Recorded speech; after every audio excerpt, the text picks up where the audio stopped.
Study 91 के official YouTube channel पर आप सभी विद्यार्थियों का मैं जीएस फैकल्टी जेपी सर हार्दिक स्वागत अभिनंदन वंदन करता हूं। स्टडी 91 के द्वारा शुरू किया गया ये प्रीलिम्स स्पेशल आपकी आगामी परीक्षाओं को ध्यान में रखते हुए शुरू किया गया था और पिछले क्लास में हम लोगों ने विजयनगर साम्राज्य के संदर्भ में अध्ययन किया था। विजयनगर से ही संबंधित ये दूसरी क्लास है। ओवरऑल हिस्ट्री सब्जेक्ट की ये 49th यानी 49वीं क्लास है। इससे पहले 48 क्लास जो है आपको इसी चैनल पर जो है उपलब्ध करा दी गई है। अगर पहली बार इस चैनल पर आप इस क्लास को विजिट कर रहे हैं तो बाकी क्लास को भी आप देख सकते हैं। शुरू करते हैं आज के इस सेशन को। विजयनगर साम्राज्य से संबंधित ये दूसरी क्लास होगी और उसके बाद हम लोग नेक्स्ट लेसन अगले अध्याय का अध्ययन करेंगे।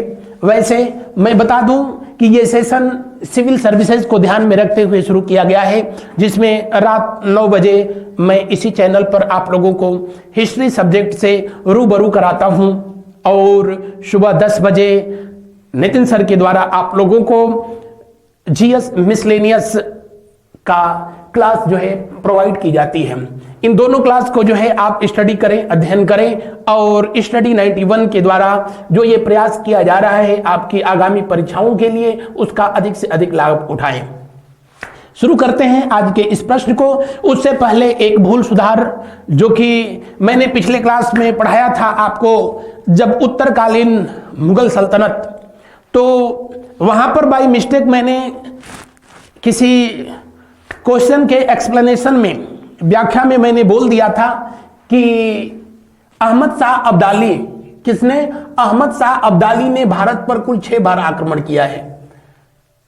सही तो यह है कि अहमद शाह अब्दाली भारत पर कुल जो 8 बार आक्रमण किया। कुछ किताबों में इसको जो है 7 बार भी लिखा होगा। 6 बार उसका आक्रमण जो है मुगलों के खिलाफ था, मुगलों के खिलाफ। उसमें एक आक्रमण और 5वां जो था, जो कि पानीपत की तीसरी लड़ाई थी, वो मराठों के विरुद्ध थी। जबकि 2 आक्रमण उसके किसके खिलाफ रहे थे?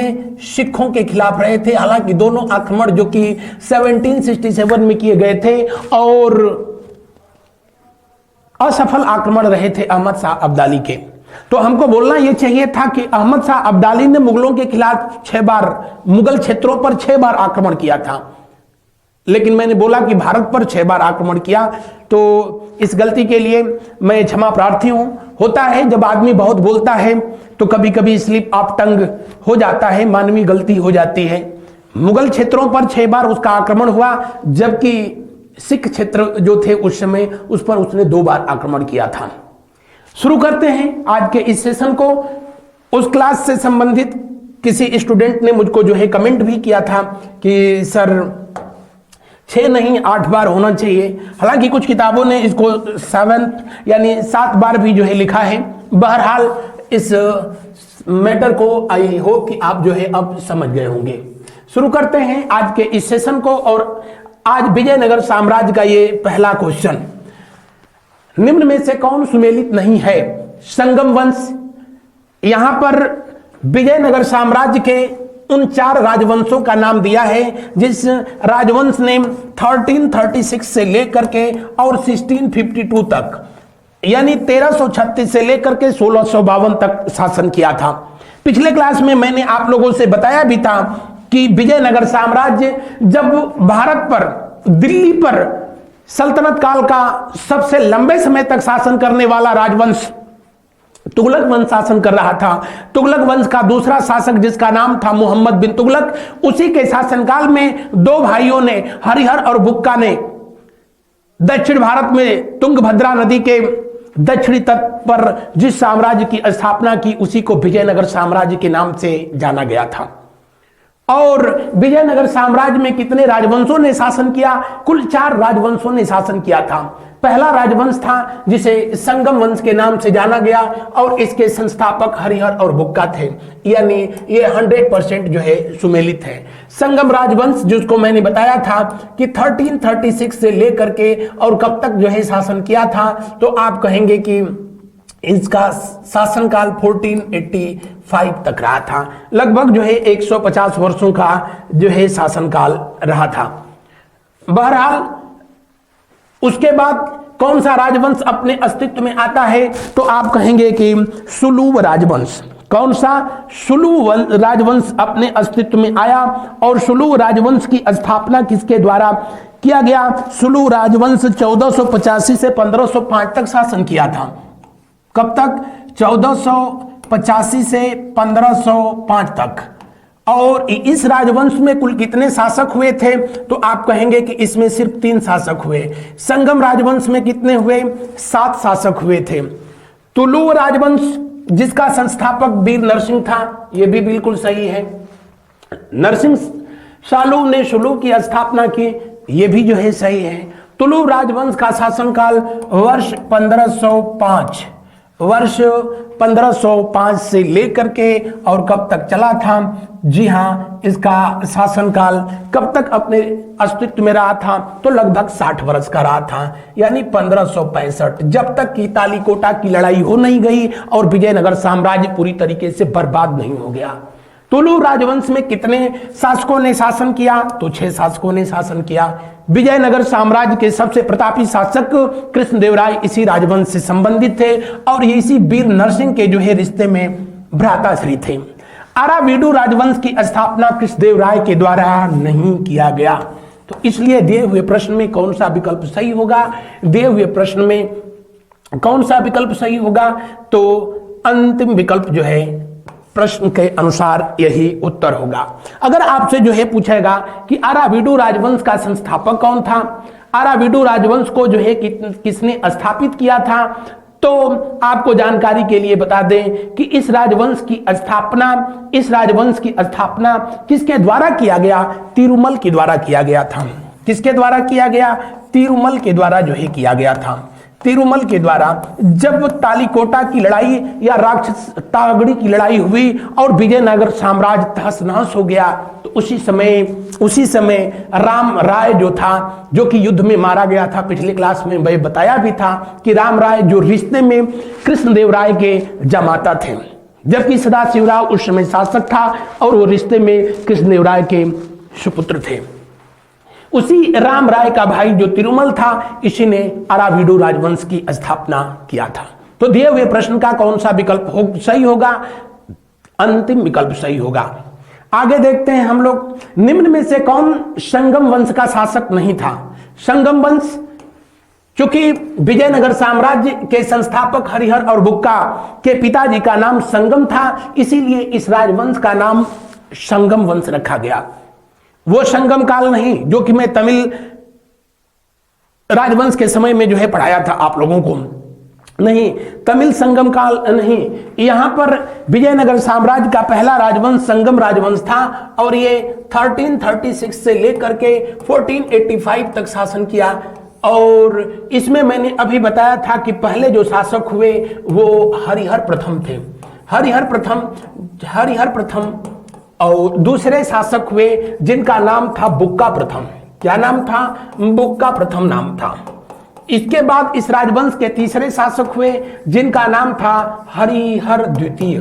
क्या नाम था? हरिहर द्वितीय।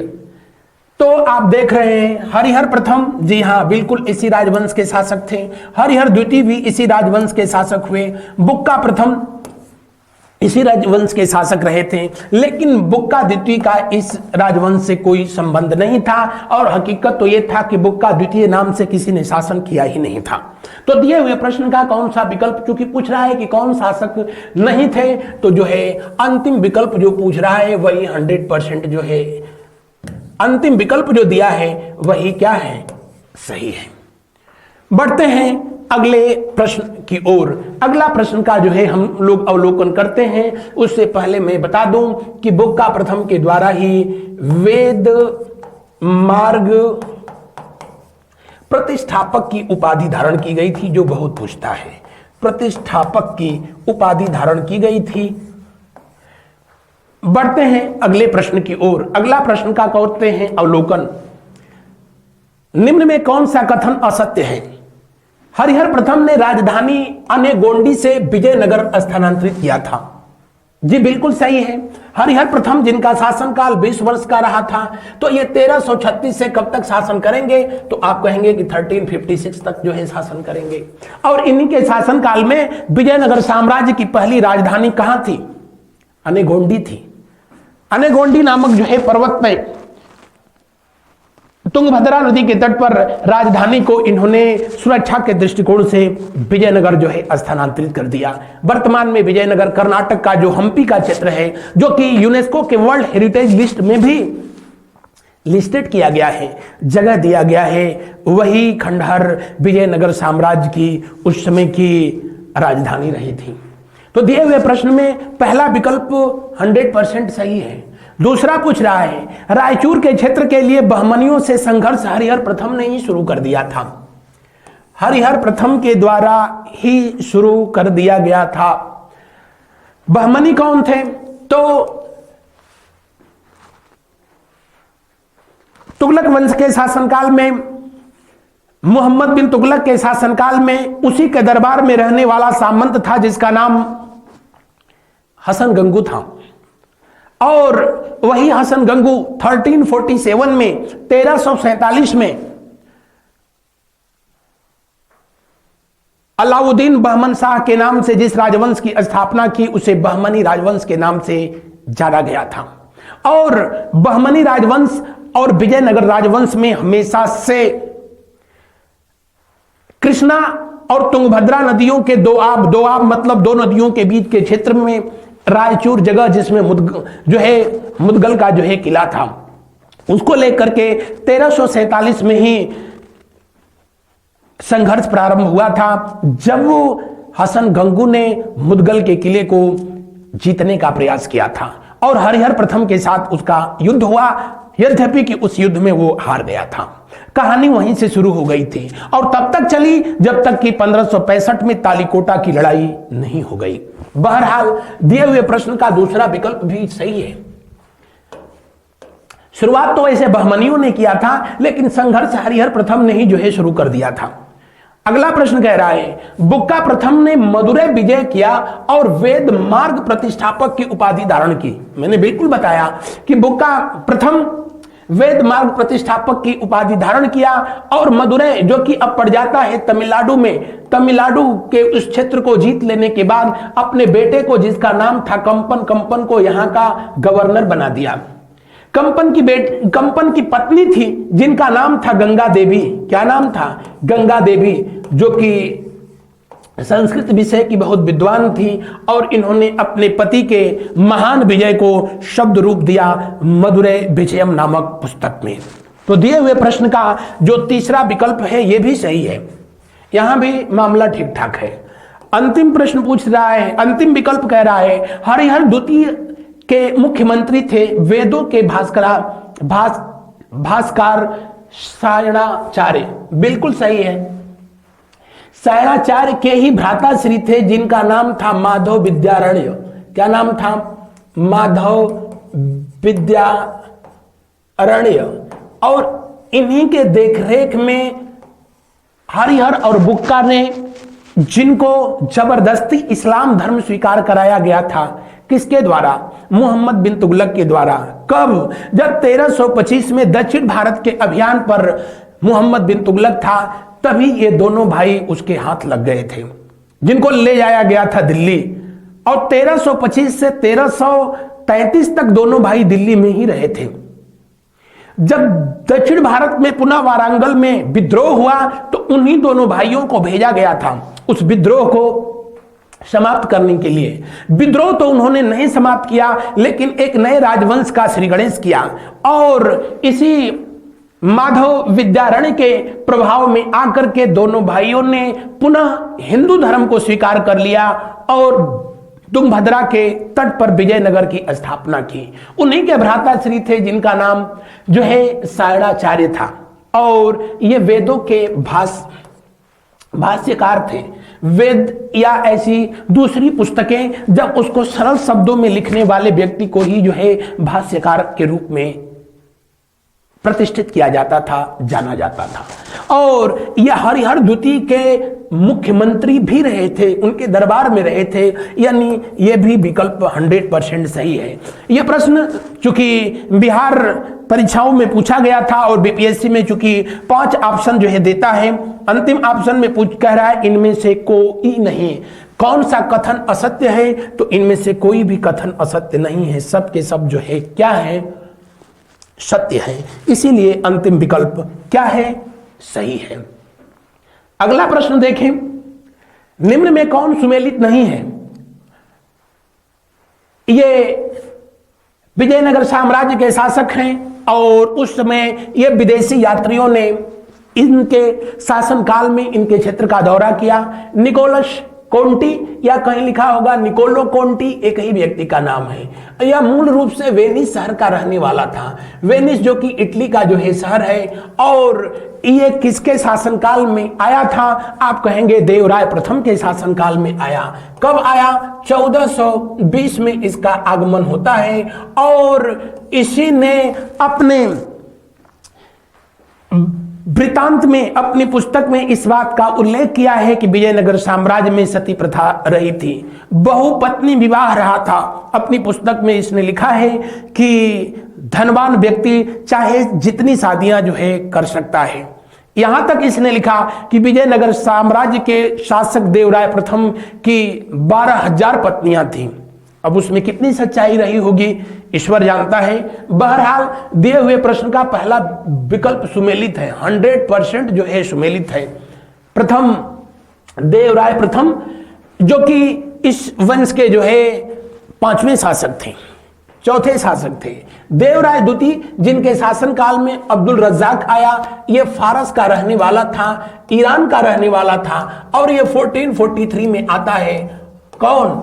अब्दुल रज्जाक। अब्दुल रज्जाक ने अपने यात्रा वृतांत में इसने भी उस समय देवराय द्वितीय के कार्यकाल के कुछ तथ्यों का उल्लेख किया, जिसमें उसने बताया कि देवराय द्वितीय जो कि हिंदू धर्म और इस्लाम धर्म दोनों धर्म के जो है धर्मावलंबियों को या दोनों धर्म को समान रूप से समान संरक्षण प्रदान किया। देवराय द्वितीय के द्वारा ही विजयनगर साम्राज्य में सबसे पहले सेना में मुसलमान सैनिकों को भर्ती करने की प्रक्रिया शुरू हुई थी। वो अलग बात थी कि वही इनके विनाश का कारण बना था। यह काम देवराय प्रथम ने भी किया था। देवराय द्वितीय अपने राज सिंहासन के एक तरफ हिंदू धर्म के 4 वेद, ऋग्वेद, यजुर्वेद, सामवेद, अथर्ववेद की पुस्तकें, तो अपने दूसरे तरफ जो है कुरान की पुस्तक को रखता था। यानी दोनों धर्म, हिंदू धर्म और इस्लाम धर्म दोनों को इसने जो है समान संरक्षण प्रदान किया था। बारबोसा या पायस, ये दोनों कृष्णदेवराय के शासनकाल में आते हैं, और ये दोनों पुर्तगाल के रहने वाले थे। कहां के रहने वाले थे? पुर्तगाल के रहने वाले थे। नूनीज ये भी पुर्तगाल का ही रहने वाला यात्री, और इसका भारत में आगमन होता है कब? कृष्णदेवराय के भ्राताश्री जिनका नाम अच्युत देवराय था, इनके शासनकाल में नूनीज का जो है आगमन हुआ था। तो अंतिम विकल्प में कह रहा है श्रीजर फ्रेडरिक, ये भी पुर्तगाल का रहने वाला था। सदाशिव राय द्वितीय, जी नहीं, सदाशिव राय द्वितीय तो कोई शासक हुआ ही नहीं था। इसलिए पूछ रहा है कौन सा सुमेलित नहीं है, तो अंतिम विकल्प सुमेलित नहीं है। इसीलिए दिए हुए प्रश्न का कौन सा विकल्प सही होगा? दिए हुए प्रश्न का कौन सा विकल्प सही होगा? अंतिम विकल्प 100% सही होगा। बढ़ते हैं अगले प्रश्न की ओर। उससे पहले मैं बता दूं कि श्रीजर फ्रेडरिक भी अच्युत देवराय के शासनकाल में ही जो है आया था। बढ़ते हैं अगले प्रश्न की ओर। अगला प्रश्न का अवलोकन करते हैं। कौन सा कथन सुमेलित नहीं है? इधर शासक, इधर उनकी उपाधियां दी गई हैं। कृष्णदेवराय जो कि तुलु वंश के दूसरे शासक थे। कौन सा? तुलु वंश। तुलु वंश का संस्थापक वीर नरसिंह था, और उसी के भ्राताश्री थे कृष्णदेवराय, जिनका शासनकाल वर्ष 1509 से लेकर के और 1529 तक रहा था, यानी 20 वर्ष का शासनकाल रहा था। ये बाबर के समकालीन रहे थे। बाबर जब पानीपत में पहली लड़ाई, पानीपत का प्रथम युद्ध किया था 21 अप्रैल 1526 को, उस युद्ध के बाद ही उसने लोधी वंश का समापन करके और भारत पर मुगल वंश की स्थापना की, उस बाबर ने अपनी जीवनी जो तुजुक ए बाबरी लिखी थी तुर्की भाषा में, उसमें उसने 7 भारतीय राज्यों का उल्लेख किया। उसमें से 2 हिंदू राज्य थे और उन 2 हिंदू राज्य में सबसे पहले इन्होंने विजयनगर का उल्लेख किया। विजयनगर के शासक कृष्णदेवराय को उसने उस समय का सशक्त शासक बताया था। जबकि दूसरा जो साम्राज्य, हिंदू साम्राज्य जिसका उल्लेख किया था, उसमें मेवाड़ जिसका शासक जो है राणा सांगा था।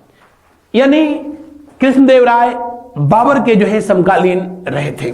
हालांकि उत्तर भारत में क्या हो रहा था, दक्षिण भारत के शासकों से इससे उन दिनों कोई लेना देना नहीं था, क्योंकि उन दिनों भारत एक राष्ट्र था ही नहीं, बल्कि भारत एक देश था और इसमें अलग अलग जो है राष्ट्र अपने अस्तित्व में एक दूसरे से लड़ रहे थे। विदेशियों का सामना करने का तो खैर बात ही छोड़िए। वीर नरसिंह जिसने भुजबल की उपाधि धारण किया था, बिल्कुल सही। कृष्णदेवराय ने आंध्र भोज की उपाधि धारण की, अभिनव भोज की उपाधि धारण की, आंध्र पितामह की उपाधि धारण की, तेलुगु भोज की उपाधि धारण की। इन्होंने यवन स्थापनाचार्य की भी उपाधि धारण किया था। इन्होंने विष्णु चित्त की उपाधि धारण की, विष्णु चित्त की उपाधि धारण की। कौन? कृष्णदेवराय। लेकिन आंध्र भोज, अभिनव भोज, तेलुगु भोज सबसे अधिक जो है पूछा जाता है। मल्लिकार्जुन जो कि विजयनगर साम्राज्य में संगम राजवंश का 6वां शासक था, और मल्लिकार्जुन ने वेद मार्ग प्रतिष्ठापक की उपाधि इसने नहीं धारण किया था। वेद मार्ग प्रतिष्ठापक की उपाधि मैंने अभी बताया था कि मुक्का प्रथम के द्वारा धारण किया गया था। देवराय द्वितीय जिसने गजबेटकर की जो है उपाधि धारण की। गजबेटेकर का मतलब होता है हाथियों का शिकारी। प्रौढ़ देवराय की उपाधि धारण की। इसने इम्माडी देवराय की उपाधि धारण की। कौन? देवराय द्वितीय। देवराय द्वितीय जिसके दरबार में तेलुगु भाषा के महान कवि श्रीनाथ राजकवि पद पे आसीन थे, और हरिविलास नामक पुस्तक जो है किसके द्वारा लिखी गई थी? किसके द्वारा लिखी गई थी? जी हां, तो श्रीनाथ के द्वारा ही लिखी गई थी। ध्यान रहे, तेलुगु भाषा के ये कवि श्रीनाथ महोदय देवराय प्रथम के दरबार में भी रहे थे। देवराय प्रथम के भी दरबार में रहे थे। अगर दोनों ऑप्शन में जो है पूछेगा तो हमेशा इसको सही करेंगे, अदरवाइज तो। बढ़ते हैं अगले प्रश्न की ओर। दिए हुए प्रश्न के अनुसार कौन सा विकल्प जो है सही होगा? क्योंकि पूछ रहा है कि कौन सुमेलित नहीं है, तो तीसरा विकल्प सुमेलित नहीं है। बढ़ते हैं अगले प्रश्न को। अगला प्रश्न का जो है करते हैं हम लोग अवलोकन। अगले प्रश्न को देखा जाता है। अगला प्रश्न देखिए। अगले प्रश्न में जो है आपसे पूछ रहा है, क्या निम्न में से कौन सी रचना कृष्णदेवराय की नहीं है? कृष्णदेवराय मैंने बताया था जिन्होंने तेलुगु भोज की उपाधि धारण किया, अभिनव भोज की उपाधि धारण किया, आंध्र पितामह की उपाधि धारण किया, और कृष्णदेवराय जिनका शासनकाल 1509 से लेकर के 1529 तक रहा था। 20 वर्षों का इनका शासनकाल विजयनगर साम्राज्य का स्वर्णकाल कहा गया था। इनके शासनकाल में 8 भाषाओं के कवि रहते थे। उनके समूह को ही अष्टदिग्गज के नाम से जाना जाता था। किस नाम से? अष्टदिग्गज के नाम से जाना जाता था। अष्टदिग्गज के नाम से जाना जाता था। और किस भाषा के ये कवि थे? तो आप कहेंगे तेलुगु भाषा के कवि। तेलुगु भाषा विजयनगर साम्राज्य की राजकीय भाषा रही थी, और कृष्णदेवराय का शासनकाल तेलुगु भाषा का स्वर्णकाल कहा गया था। कृष्णदेवराय स्वयं संस्कृत और तेलुगु दोनों विषयों के जो है विद्वान व्यक्ति थे। आयुक्त मालियत इन्हीं के द्वारा लिखी गई ये तेलुगु भाषा में जो है रचना है, जो कि राजनीति से जो है संबंधित है। किससे संबंधित है? राजनीति से संबंधित है, ध्यान रखेंगे। तेलुगु भाषा के जो 5 महाकाव्य हैं, उन 5 महाकाव्यों में एक ये भी है। कौन? आयुक्त मालियद। किसके द्वारा लिखी गई? कृष्णदेवराय के द्वारा लिखा गया था। जबकि जामवंती कल्याणम उषा परिणय, ये दोनों पुस्तक कृष्णदेवराय ने लिखा है। लेकिन इन दोनों पुस्तकों को किस भाषा में अगर पूछा जाए कि इनके द्वारा लिखा गया, तो आप कहेंगे कि संस्कृत भाषा में लिखा गया है। कौन सी भाषा? संस्कृत भाषा में लिखी गई है। जबकि स्वरोचित संभव कृष्णदेवराय की रचना नहीं है, बल्कि इनके अष्टदिग्गजों में से एक प्रमुख व्यक्ति, जिनका नाम था जो है क्या, पेड्डन। क्या नाम था? पेड्डन। इनके अष्टदिग्गजों में से और महान कवि थे। इन्होंने ही मनुचरित लिखा था। कौन सा? मनुचरित। इन्हीं के द्वारा जो है स्वरोचित संभव भी लिखी गई। तो दिए हुए प्रश्न में पूछ रहा है कि कौन सी रचना कृष्णदेवराय की रचना नहीं है, तो अंतिम विकल्प सही है, ये इनके द्वारा लिखा गया नहीं है। ये दोनों पुस्तकें लिखी गई है किस भाषा में? संस्कृत में, जबकि ये तेलुगु भाषा में लिखा गया है। किस भाषा में? तेलुगु भाषा में लिखा गया है। बढ़ते हैं अगले प्रश्न की ओर। अगला प्रश्न को देखते हैं। अगले प्रश्न में क्या पूछा जा रहा है? अगले प्रश्न में जो है आप लोगों से पूछा जा रहा है, निम्न में से कौन सा कथन असत्य है? देखते हैं। कृष्णदेवराय के राजनीतिक गुरु व्यासराज थे। बिल्कुल सही है। इनके राजनीतिक गुरु का नाम जो है व्यासराज था। इनके दरबार में ही लक्ष्मी नारायण, कौन? लक्ष्मी नारायण एक संगीतज्ञ थे। ये कौन थे? संगीतज्ञ, और रहा करते थे। इनके द्वारा उन दिनों एक संगीत विधा जो है शुरू किया गया, और जिसे यक्षिणी के नाम से जाना जाता था। यक्षिणी के नाम से जाना जाता था। आपसे पूछा जाएगा कि यक्षिणी संगीत विधा दक्षिण भारत में किसके द्वारा, किसके राज दरबार में शुरू किया गया था? तो इस सवाल का जवाब कृष्णदेवराय के शासनकाल में। जबकि चित्रकला जो थी उसको लिपाक्षी के नाम से जाना जाता था। किस नाम से? लिपाक्षी चित्रकला था, जिसमें कि रामायण और महाभारत से संबंधित चित्र जो है बनाए जाते थे। अगला प्रश्न का अगला विकल्प कह रहा है कि कृष्णदेवराय ने पवन यवन होना चाहिए, हम क्षमा प्रार्थी हैं, यवन स्थापनाचार्य। क्या होना चाहिए? यवन स्थापनाचार्य। कभी पढ़ाऊंगा आगे तो आप लोगों को बताऊंगा कि दक्षिण भारत में जब इन्होंने बहमनी साम्राज्य के शासकों के साथ जो है युद्ध किया, तो उस युद्ध में जब इन्होंने बिदर के शासक को जो है पराजित किया था, तो कासिम जो कि बंद था उस समय किले में, उसको न सिर्फ वहां पर पुनः जो है वहां का शासक बनाया, बल्कि बहमनी के साथ जो है अपने रिश्ते को बेहतर करने का प्रयास किया। हालांकि उनका प्रयास ये बहुत हद तक सफल नहीं हुआ, और उसी समय इन्होंने यवन स्थापनाचार्य की उपाधि धारण किया था। तो दिए हुए प्रश्न में पहला विकल्प भी सही है, दूसरा विकल्प भी सही है, इन्होंने यवन स्थापनाचार्य की उपाधि ग्रहण किया था। तीसरा, हासपेट नामक नगर की स्थापना अपनी पत्नी के स्मृति में किया था। बिल्कुल जो है सही है। विजयनगर साम्राज्य में कृष्णदेवराय के द्वारा हासपेट और नगरकोट नामक जो है नगर की स्थापना इनके द्वारा जो है कराई गई थी। कहीं कहीं इसको नागरकोट जो है लिखा होगा। अगला विकल्प कह रहा है हजारा मंदिर, विठल मंदिर, चिदंबरम मंदिर का निर्माण कार्य कृष्णदेवराय ने ही कराया था। जी हाँ, किस शैली में? द्रविड़ शैली में। ये कहां पर इस समय है? हम्पी में। हम्पी कहां है? कर्नाटक में। कहां पर? कर्नाटक में।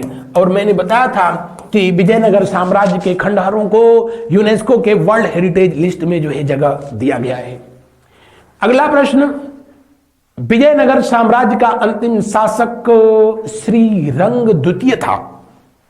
विजयनगर साम्राज्य पर शासन करने वाले जो राजवंश थे, उनमें अगर पूछता कि अंतिम राजवंश कौन था, तब उस सवाल का जवाब होता अराविडु। क्या होता? अराविडु वंश जो है होता। अराविडु को मैंने बताया था कि इस राजवंश का अंतिम, विजयनगर साम्राज्य का अंतिम राजवंश था, लेकिन जो इसका अंतिम शासक था, जो कि 1642 से लेकर के 52 तक जो है शासन किया, उसका नाम था क्या? श्रीरंग तृतीय। क्या नाम था? श्रीरंग तृतीय। और ये 1642 से 52 तक 1652 तक शासन किया। किस वंश का था? अराविडु वंश का था, अराविडु वंश से था। तो दिए हुए प्रश्न में कह रहा है विजयनगर साम्राज्य का अंतिम शासक श्री कृष्ण द्वितीय, सॉरी श्रीरंग द्वितीय नहीं, श्रीरंग तृतीय था। इसलिए चूंकि पूछ रहा है कौन सा असत्य है, तो दिए हुए प्रश्न में जो है कौन सा विकल्प जो है असत्य होगा, तो दिए हुए प्रश्न में अंतिम विकल्प जो है असत्य है, क्योंकि वही पूछ रहा है, यही जो है प्रश्न का उत्तर है। अगला प्रश्न देखें, विजयनगर साम्राज्य के संदर्भ में कौन सा कथन सत्य है? लिपाक्षी कला नृत्य संगीत की कला थी, बिल्कुल सही है। इनके राज्य दरबारों में यह कला अपने शैशवा अवस्था से प्रौढ़ा अवस्था तक, यानी अपने चरमोत्कर्ष तक जो है पहुंची थी।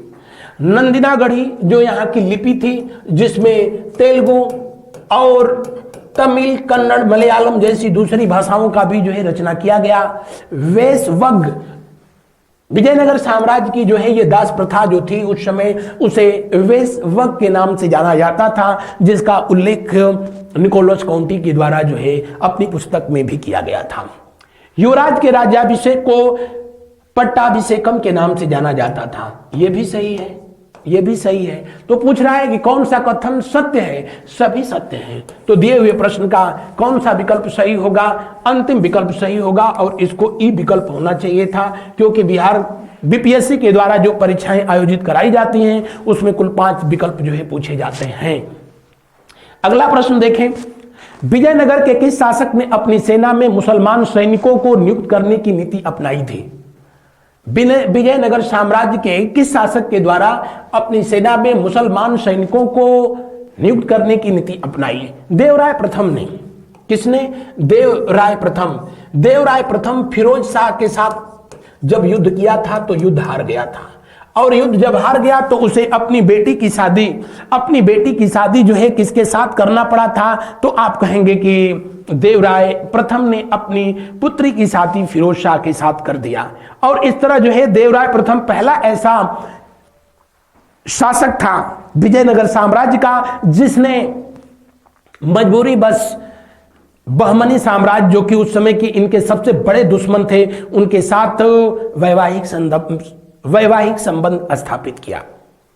और इसने बाकापुर का क्षेत्र बकायदे फिरोज शाह को जो है दहेज में दे देना पड़ा था।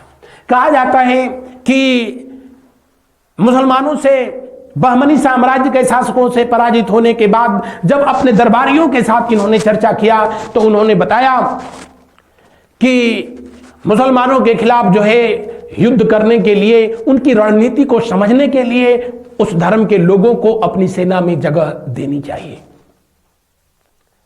और आपको बता दें, दक्षिण भारत में सबसे पहले हिंदू साम्राज्य की स्थापना विजयनगर साम्राज्य के रूप में हरिहर और बुक्का के द्वारा किया गया था। दक्षिण भारत में तो बंदूकों का इस्तेमाल बहमनी और विजयनगर के द्वारा ही किया गया था, हालांकि वो हरिहर प्रथम के शासनकाल में हुआ था। क्योंकि भारत में तो या फिर गोला बारूद गन ये सब चीजें मध्य एशिया या अफगानिस्तान के मुस्लिम आक्रमणकारियों के द्वारा लाया गया था। मैंने पढ़ाया तो बताया कि पानीपत की पहली लड़ाई में पहली बार भारत में इसका इस्तेमाल किया गया था। और जो बहमनी के मुस्लिम शासक थे उनको यह आसानी से प्राप्त हो जा रहा था। जो मुस्लिम सैनिक थे उनको इनको चलाने की जो है विधि अच्छे से पता थी। और इन सब जो है बातों को देखते हुए देवराय प्रथम पहला शासक था जिसने कि अपने सेना में मुस्लिम सैनिकों को भर्ती की प्रक्रिया शुरू कर दी। लेकिन अगर आपसे पूछे जाए कि सेना में सबसे अधिक मुस्लिम सैनिकों को किसने भर्ती किया था, तब तो देवराय द्वितीय हो जाता। लेकिन सबसे पहले इस प्रक्रिया को किसने शुरू किया था? देवराय प्रथम ने शुरू किया था। किसने? देवराय प्रथम ने। और ये चारों जो नाम दिए गए हैं सब के सब जो है विजयनगर साम्राज्य के संगम वंश से संबंधित हैं। किससे संबंधित हैं? संगम राजवंश से संबंधित हैं। बढ़ते हैं अगले प्रश्न की ओर। अगला प्रश्न को देखते हैं। विजयनगर साम्राज्य के शासक कृष्णदेव राय ने संरक्षण प्रदान किया था। वल्लभाचार्य, रामानुजाचार्य, माधवाचार्य, कृष्णदेव राय के दरबार में। वैसे तो मैं बताया कि तेलुगु भाषा के जो 8 कवियों का समूह रहता था, जिनको अष्टदिग्गज कहा जाता था। क्या कहते थे? अष्टदिग्गज के नाम से जो है जाना जाता था। तेलुगु भाषा का जो है स्वर्णकाल कृष्णदेवराय का शासनकाल था, और जो अष्टदिग्गज थे उसमें जो सुप्रसिद्ध व्यक्ति थे उनका नाम था जो है पेड्डन, जिन्होंने अभी मैंने बताया आपसे पीछे कि इनको तेलुगु भाषा का या तेलुगु कविता का पितामह कहा जाता है। तेलुगु कविता का पितामह कहा जाता है। किसको? जी हां, पेड्डन को कहा जाता है। और इन्हीं के दरबार में जो आज अष्टदिग्गज थे उनमें एक व्यक्ति थे, एक कवि थे जिनका नाम था नंदी, एक थे जिनका नाम था जो है भट्टीय। क्या नाम था? भट्टीय। उसके बाद तेनाली रामकृष्ण थे। तो जो 8 कवियों का ये समूह था अष्टदिग्गज जो है कहलाया था। ये मूल रूप से वैष्णव धर्म को प्रश्रय दिया इन लोगों ने, लेकिन दूसरे धर्म के धर्मावलंबियों का भी जो है इन्होंने सम्मान किया। और कृष्णदेव राय के शासनकाल में वल्लभाचार्य, जो कि पुष्टि मार्ग भक्ति शाखा के किस मार्ग के ये संस्थापक थे? पुष्टि मार्ग के संस्थापक थे। कृष्ण के जो है उपासक थे। इनका शिक्षा दीक्षा वाराणसी में हुआ, और वाराणसी में शिक्षा ग्रहण करने के बाद कहा जाता है कुछ दिन इन्होंने समय मथुरा में बिताया, जहां पर इनको कृष्ण भक्ति से प्रेम हुआ, और उसके बाद दक्षिण भारत में गए। और दक्षिण भारत में गए तो ये हमेशा कृष्णदेव राय के दरबार की शोभा बढ़ाते रह गए थे। वल्लभाचार्य, जिनको शुद्ध अद्वैतवाद का प्रणेता कहा जाता है, अद्वैतवाद का संस्थापक कहा जाता है। किसको? वल्लभाचार्य को। और किसके दरबार में रहे थे? कृष्णदेव राय के दरबार में रहे थे। तो दिए हुए प्रश्न का कौन सा विकल्प सही होगा? दिए हुए प्रश्न का पहला विकल्प 100% सही होगा। ये हमारी संस्था की तरफ से टेस्ट सीरीज शुरू किया गया है, जिसको आप www.study91pro.com से जाकर के और डेमो के रूप में, मॉक टेस्ट के रूप में इसको देख सकते हैं, और उसके बाद अपनी तैयारियों को और बेहतर करने के लिए इस ऐप को डाउनलोड करके इसे परचेज कर सकते हैं, अपने भविष्य को और बेहतर कर सकते हैं। आगे देखें, विजयनगर के शासक कृष्णदेव राय अपना सुप्रसिद्ध ग्रंथ अमुक्त माल्यद की रचना किस भाषा में की? अभी तो बताया तेलुगु भाषा में किया था। और ये पुस्तक किससे संबंधित है? तो आप कहेंगे राजनीति से संबंधित है। किससे संबंधित है? राजनीति से जो है संबंधित है, और यह एक प्रकार का महाकाव्य है। तेलुगु भाषा के जो 5 महाकाव्य हैं उनमें से एक अमुक्त माल्यद भी है, जिसकी रचना कृष्णदेव राय के द्वारा किया गया, और इसमें इन्होंने अपने राजनीतिक दार्शनिक विचारों का उल्लेख किया है। जबकि संस्कृत भाषा में भी इनके द्वारा कुछ जो है रचनाएं की गई थी, और वो नाटक के रूप में, जिसका मैंने अभी पीछे आप लोगों से जिक्र किया था।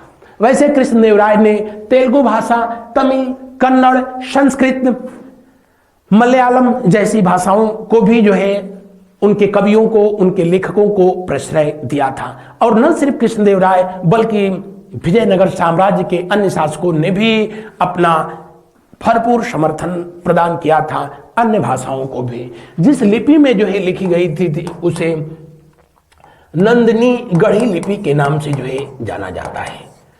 तो इस बात को जो है आप याद रखेंगे। बढ़ते हैं अगले प्रश्न की ओर। विजयनगर साम्राज्य के 12 अधिकारियों का समूह जो गांवों के कार्यों को देखता था क्या कहलाता था? जी हां, विजयनगर साम्राज्य में गांवों को उर के नाम से जाना जाता था। किस नाम से? उर के नाम से जो है जाना जाता था। और उन 12 अधिकारियों का समूह जो कि गांव के प्रशासन को जो है देखता था, उसको आयंगर के नाम से जानते थे। किस नाम से जानते थे? आयंगर के नाम से जाना जाता था। बाद में ये पद इतना जो है वहां पर प्रचलित हुआ, सुप्रसिद्ध हुआ कि आज भी दक्षिण भारत में बहुत लोगों के द्वारा इसको अब अपने एक टाइटल के रूप में, सब नेम के रूप में इस्तेमाल किया जाता है। तो दिए हुए प्रश्न का कौन सा विकल्प सही होगा? दिए हुए प्रश्न का पहला विकल्प 100% सही होगा। बढ़ते हैं अगले प्रश्न की ओर। अगला प्रश्न देखते हैं, किस यात्री ने अपनी पुस्तक में विजयनगर में प्रचलित सती प्रथा का उल्लेख किया है? अभी तो मैंने बताया कि सती प्रथा पर अगर जो है कहा जाए कि रोक अगर दक्षिण भारत में सबसे पहले किसने लगाया था, तो पुर्तगाल का जो है वायसराय, या कह लें कि पुर्तगालियों ने सबसे पहले दक्षिण भारत में सती प्रथा को रोकने का प्रयास किया था। और जिस व्यक्ति ने सबसे पहले सती प्रथा को रोकने का प्रयास किया वो यूरोपियन शक्ति का भारत में वास्तविक संस्थापक था। इतना ही नहीं, अल्फांसो डी अल्बुकर्क जब 1510 में गोवा पर कब्जा कर लिया तो गोवा वाले क्षेत्र में उसने सती प्रथा को प्रतिबंधित किया था। कहा जाता है कि कृष्णदेवराय भी उसके इस प्रयास से खुश हुए और उसको पत्र लिख करके और धन्यवाद भी जो है इन्होंने ज्ञापित किया। लेकिन दक्षिण भारत में जो ये व्याप्त कुप्रथा थी, इस कुप्रथा का उल्लेख सबसे पहले निकोलो कोंटी ने किया था, जो कि किसके दरबार में आया? देवराय प्रथम के दरबार में आया। कब? 1420 में। कहां का रहने वाला था? अभी मैंने बताया कि इटली का शहर वेनिस, वहीं का रहने वाला था। कौन? Niccolo Conti. Abdul Razzaq Devaraya द्वितीय के शासनकाल में आया, देवराय द्वितीय के शासनकाल में, और ये 1443 में इसका आगमन हुआ था। डोमिंगो पायस ये कृष्णदेवराय के शासनकाल में आया। किसके शासनकाल में आया? कृष्णदेवराय के शासनकाल में आया था। बारबोसा भी इन्हीं के शासनकाल में आया। तो दिए हुए प्रश्न के अनुसार कौन सा विकल्प जो है सही होगा? पहला विकल्प सही होगा। बहुविवाह प्रथा का भी जो है निकोलस कोंटी ने उल्लेख किया है कि उस समय धनवान व्यक्ति जितनी चाहे उतनी शादियां कर सकता था, उस पर कोई रोक टोक नहीं था। बढ़ते हैं अगले प्रश्न की ओर। अगले प्रश्न का करते हैं अवलोकन। जब राजा वोडियार ने मैसूर राज्य की स्थापना की तब विजयनगर साम्राज्य का शासक कौन था? जी हां, मैसूर साम्राज्य की स्थापना विजयनगर साम्राज्य के ही एक अंग के रूप में 1399 में किया गया था। किसके द्वारा किया गया था? अगर पूछे कि विजयनगर साम्राज्य का ये सहयोगी साम्राज्य रहा था तो आप कहेंगे यदुराय वोडियार के द्वारा किया गया। यदुराय वोडियार के द्वारा इसकी स्थापना किया गया था। हालांकि वर्ष 1529 के बाद, यानी जब विजयनगर साम्राज्य अब धीरे धीरे अस्थिर होने लगा, किसके बाद से? कृष्णदेवराय के बाद से, तो इन लोगों ने अपने आप को जो है स्वतंत्र घोषित कर दिया था। उस समय जब इन्होंने इसकी स्थापना की, एक नए राजवंश की, तब तिरुमल शासन कर रहा था। कौन? तिरुमल, जिसने कि अराविडु वंश की स्थापना किया था, और उसी के समय इन लोगों ने अपने आप को जो है स्वतंत्र शासक के रूप में, स्वतंत्र साम्राज्य के रूप में स्थापित कर लिया था। वरना उससे पहले विजयनगर का ही सहयोगी साम्राज्य के रूप में ये रहे थे। बाद के दिनों में इसी वाडियार वंश का समापन करके और मैसूर साम्राज्य की स्थापना हैदर अली के द्वारा किया गया था। हैदर अली जिसका बेटा जो है टीपू सुल्तान हुआ, और अंग्रेजों के बीच हैदर अली और टीपू सुल्तान ने कुल 4 आंग्ल मैसूर युद्ध किए। अंततोगत्वा जब मैसूर साम्राज्य को टीपू सुल्तान को जो है समाप्त कर दिया गया चौथे आंग्ल मैसूर युद्ध में, तब वाडियार राजवंश की स्थापना फिर अंग्रेजों के द्वारा कराई गई। और इस राजवंश का उस समय एक व्यक्ति जिसका नाम जो है कृष्णराज था। हालांकि कृष्ण वाडियार अंग्रेजों का सिर्फ जो है एक कठपुतली बनकर के रह गया। और 1799 से लेकर के 1947 तक मैसूर साम्राज्य जो है अपने अस्तित्व में ये राजवंश रहा था, लेकिन सिर्फ नाम का रहा था। सत्ता व्यवस्था सब कुछ अंग्रेजों के द्वारा ही संचालित रही थी। सबसे लंबे समय तक जो है दक्षिण भारत में ये उन दिनों शासन करने वाला ये राजवंश था, जो कि 14वीं शताब्दी में अपने अस्तित्व में आता है और लगभग 20वीं शताब्दी तक जो है चलता है। लेकिन हमेशा किसी न किसी के छत्र छाया में ही ये राजवंश रह गया था। दिए हुए प्रश्न का दूसरा विकल्प जो है सही होगा। आगे हम लोग देखते हैं, किस विजयनगर शासक ने बहमनी सुल्तान फिरोज शाह से हारने के बाद अपनी पुत्री का विवाह करना स्वीकार कर लिया? अभी तो मैंने बताया, देवराय प्रथम। और इनको उन दिनों अपने साम्राज्य का एक हिस्सा जो है दहेज के रूप में भी देना पड़ा था। यही वजह था कि देवराय प्रथम ने अपनी सेना में मुस्लिम सैनिकों को जो है भर्ती किया, जो कि आगे चल करके उसके लिए जो है ये घाटे का सौदा साबित हुआ। और जिन मुस्लिम सैनिकों को इन्होंने अपने राज दरबार में अपनी सेना में जो है भर्ती किए, वो आगे चल के इनके लिए भस्मासुर बन गए थे। सबसे अधिक मुस्लिम सैनिकों की भर्ती अपने सेना में देवराय द्वितीय के द्वारा किया गया। देवराय द्वितीय जिसने कि गज बेटेकर की उपाधि धारण किया, देवराय द्वितीय जिसने प्रौढ़ देवराय की उपाधि धारण किया, इम्माड़ी देवराय की उपाधि धारण किया। ये अपने दरबार में एक तरफ जो है कुरान और दूसरी तरफ जो है वेद रख करके जो है विराजमान होता था। मस्जिदों के निर्माण कार्य में सहयोग करने का काम सबसे पहले देवराय द्वितीय के द्वारा ही जो है शुरू किया गया था।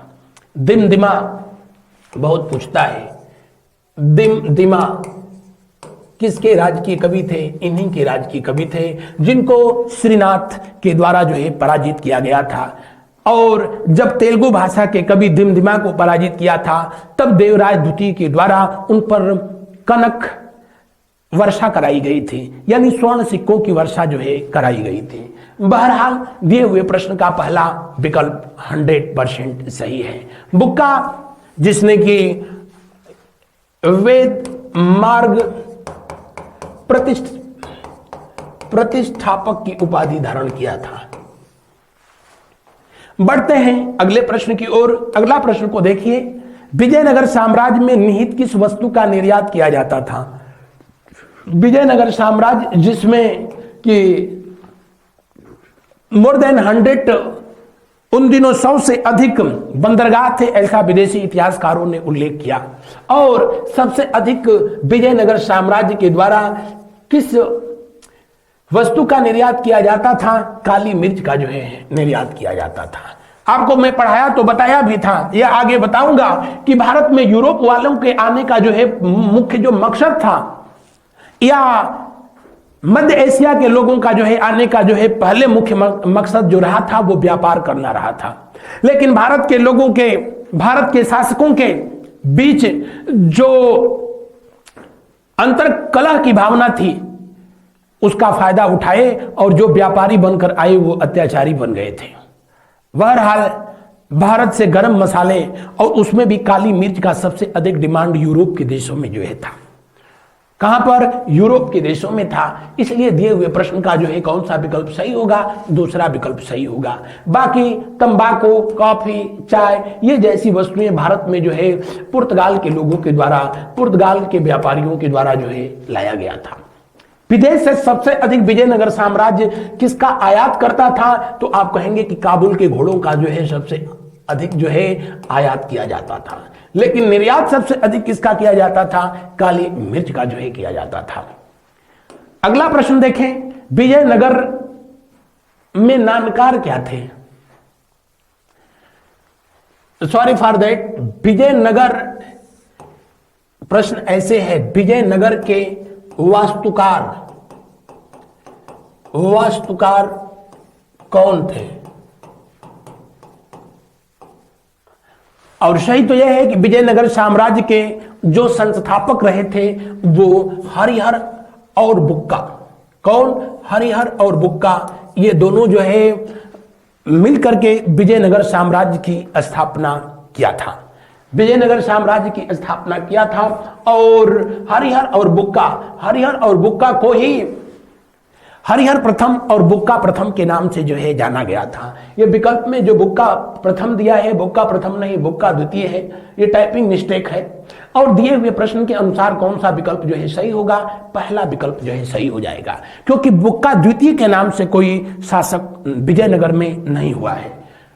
इन्होंने 1336 में तुंगभद्रा नदी के तट पर विजयनगर साम्राज्य की स्थापना इन्हीं के द्वारा जो है कराया गया था। दिए हुए प्रश्न का पहला विकल्प सही है। सही तो होना चाहिए था कि इसके संस्थापक कौन थे, लेकिन प्रश्न को कुछ इसी तरीके से जो है। क्वेश्चन नंबर 18 आपसे पूछ रहा है, दक्षिण भारत के पोलीगार कौन थे? साधारण जमींदार, महाजन, क्षेत्रीय प्रशासकीय और सैन्य नियंत्रक या नौधनाढ़ व्यापारी? दक्षिण भारत, ये क्वेश्चन अभी सीटेट का जो पेपर हुआ उसमें भी पूछा गया था। आपको जानकारी के लिए बता दें कि दक्षिण भारत में ऐसे 12 व्यापारियों का जो समूह, 12 अधिकारियों का समूह था। 12 अधिकारियों का समूह जो गांवों के प्रशासन को देखता था। ऐसे अधिकारियों के समूह को किस नाम से जाना जाता था? तो उसको आयंगर के नाम से जाना जाता था, जो कि बहुत पूछता है। आयंगर के नाम से जाना जाता था। और आयंगर, ये वहां पर शब्द इतना प्रचलित हुआ, ये पद इतना प्रचलित हुआ कि बाकायदे वहां के लोग अब इसको टाइटल के रूप में इस्तेमाल करते हैं। आपसे पूछे दक्षिण भारत में विजयनगर साम्राज्य में आयंगर क्या थे, तो प्रत्येक ग्राम सभा में उन 12 अधिकारियों का एक समूह था जो कि ग्राम के प्रशासन को देखता था। हालांकि गांव को तब उर के नाम से जाना जाता था। किसके नाम से जाना जाता था? उर के नाम से इसे जाना जाता था। वहां पर जो राजस्व विभाग था, राजस्व विभाग, अगर पूछे कि राजस्व विभाग को किस नाम से जाना जाता था, तो उसे राजस्व विभाग को 88वें के नाम से जो है जाना जाता था। किस नाम से? 88वें के नाम से जो है जाना जाता था। 88वें के नाम से जाना जाता था। ऐसे कर युक्त जो भूमि वहां पर भी प्रदान किया जाता था। बहरहाल प्रश्न में जो पूछ रहा है कि दक्षिण भारत के पोलीगार कौन थे? दक्षिण भारत के क्षेत्रीय प्रशासकीय सैन्य नियंत्रक थे। क्या थे? क्षेत्रीय प्रशासकीय सैन्य नियंत्रक। इसलिए दिए हुए प्रश्न का कौन सा विकल्प सही होगा? दिए हुए प्रश्न का तीसरा विकल्प सही होगा, 100% सही होगा। अगला देखें, गोलकुंडा को वर्तमान में क्या कहा जाता है? गोलकुंडा को वर्तमान में हैदराबाद के नाम से जाना जाता है। हैदराबाद जो वर्तमान समय में तेलंगाना की राजधानी है। हैदराबाद जो कि मूसी नदी के तट पर स्थित है। किस नदी के तट पर? मूसी नदी के तट पर स्थित है हैदराबाद। और हैदराबाद मैंने बताया कि तेलंगाना की राजधानी है।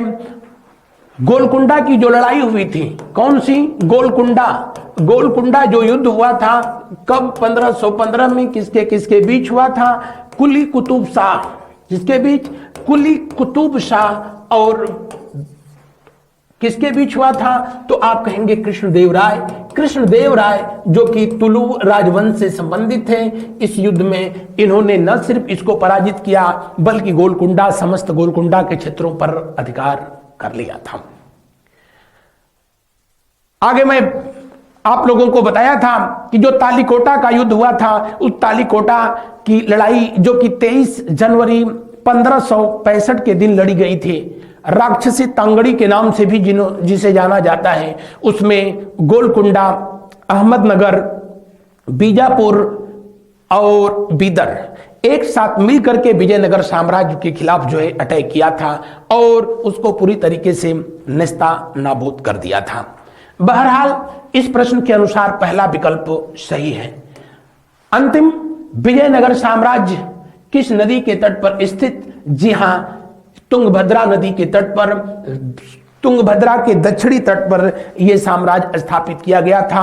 हरिहर और बुक्का नामक दो भाइयों के द्वारा इसकी स्थापना हुई थी।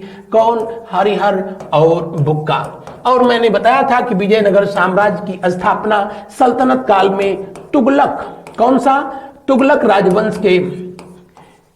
राजवंश के दरमियान, जब मोहम्मद बिन तुगलक का शासनकाल था। किसका? मोहम्मद बिन तुगलक का शासनकाल था। उसी समय इस राजवंश की स्थापना किया गया था 1336 में। कब? 1336 में। उसी टाइम पीरियड में 1347 में हसन गंगू के द्वारा, किसके द्वारा?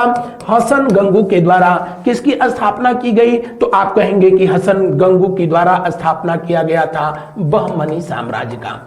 और दोनों साम्राज्य एक दूसरे के जो है दुश्मन रहे, खून के प्यासे रहे। तो ये था आज का सेशन। मुझे आशा नहीं विश्वास है कि मेरा ये प्रयास आपकी परीक्षाओं के लिए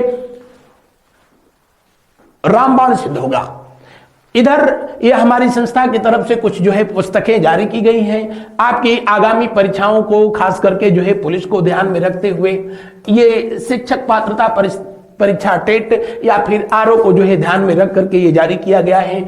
इन पुस्तकों का आप अध्ययन करें और इन पुस्तकों को प्राप्त करने के लिए इन दिए हुए नंबरों पर कॉल करके और इन्हें प्राप्त कर सकते हैं। अपने स्वर्णिम भविष्य की आधारशिला रख सकते हैं। तो ये था आज का हमारा सेशन। आज बस इतना ही। थैंक यू, धन्यवाद। Good night to all of you. शुभ रात्रि, शुभ रात्रि, शुभ रात्रि।